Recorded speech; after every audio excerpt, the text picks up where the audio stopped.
All right then, this one is called No Bath, No Cake by Matthias Weinert. You ready for this one? All right, looking good. No bath, no cake. Polly's Pirate Party.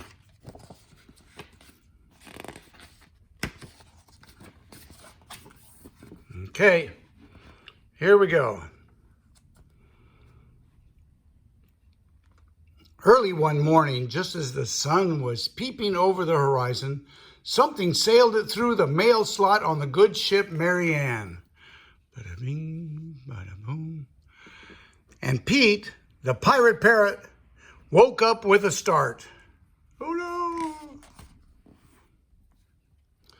Pirate Captain Brummel and his crew leaped out of their hammocks and immediately grabbed hold of their weapons. "What's happened?" they shouted in a panic. "A letter came through the mail slot," said Pete, which was the absolute truth. "A letter? Wow! I wonder what it says." Very carefully, Captain Brummel opened the envelope. Inside it said, "Dear Pirates, at 4 p.m. today, I shall be celebrating my birthday at number 12 Lavender Lane. Please come, Polly." We've been invited to a birthday party. Yippee! Everyone was happy. "A birthday party," laughed Spoonbelly. "And gummy bears too," cried Tiny Tom. "And fizzy drinks," cheered Hairpin Harry. "Then we shall go," announced Captain Brummel. "Hip, hip, hooray!" and "Yahoo!" they all shouted as they all rushed to set sail, all except Pete. He had a serious expression on his face. "Is that how you think you can go to a birthday party?" he asked. "Just look at your feet." What's wrong with our feet?" asked Captain Brummel. "Well, they're filthy dirty," answered Pete. "Like the rest of you." "So what? You can't go to a birthday party with dirty feet," said Pete, wagging his forefeather. "Before you go, you must all have a bath." "A bath?" howled Hairpin Harry. "A bath!" moaned Spoonbelly.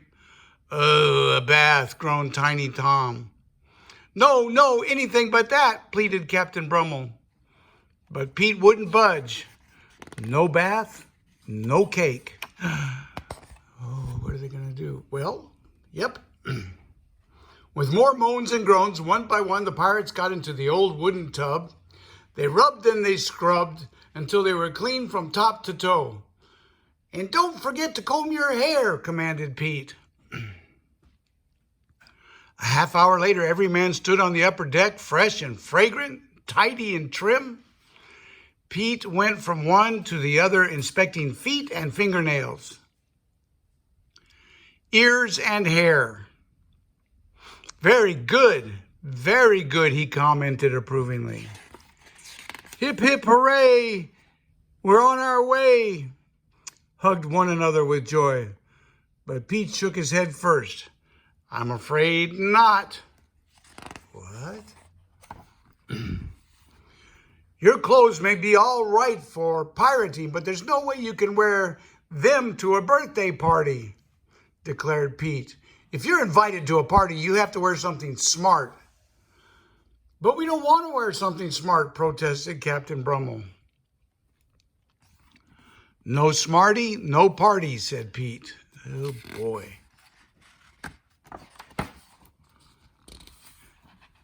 So all the men made their way down the gangplank and across the town and straight to George's Gorgeous Fashions. They were measured and modeled. And when they left George's Gorgeous an hour later, they looked like $1 million in their new smart clothes. "So now we can go," said Captain Brummel with a grin on his face. They all nodded in vigorous agreement, all except Pete. "There's just one teeny-weeny detail," he said. "You need to take a present." "A present?" cried Tiny Tom. A present? Echoed Hairpin Harry. A present? Re-echoed Captain Brummel. I may have an idea, said Spoonbelly. Oh boy, Spoonbelly and his ideas. How about a saber? You can give someone a lovely poke in the bottom with that, he suggested. Or a rope. You can tie someone up like a boa constrictor, proposed Hairpin Harry. Or a wooden leg. It might come in handy one day, said Captain Brummel enthusiastically. Well, or a cannon. You can shoot wonderful holes in the clouds with that, said Tiny Tom with a laugh and a bang. Stop, cried Pete, who was getting fed up with all these stupid ideas. Saber, rope, wooden leg, cannon. Those aren't presents for a little girl. So what is a present for a little girl, asked Captain Brummel. A doll. She can take it in her arms and hold it and cuddle it, said Pete. So as far as I'm concerned, no doll, no cake. Ooh. So the men all went down the gangplank and across town to Tip Top's toy shop. Oh boy, look at that.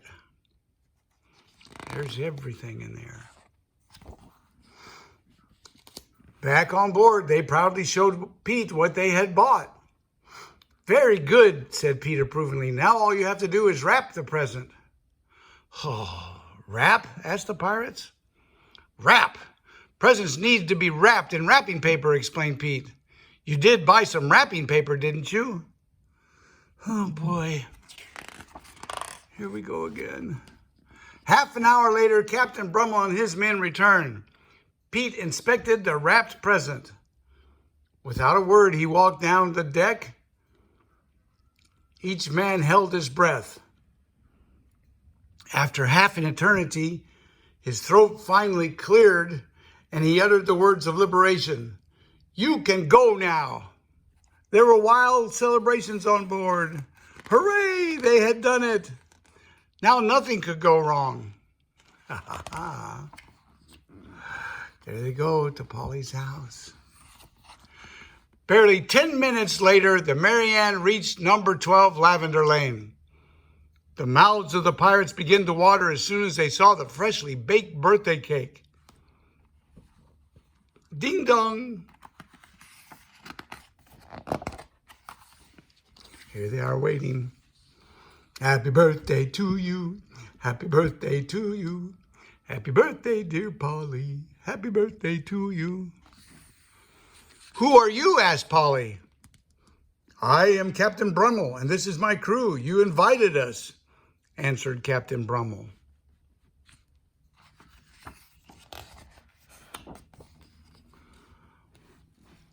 Are you supposed to be pirates? Asked Polly with a look of disbelief on her face.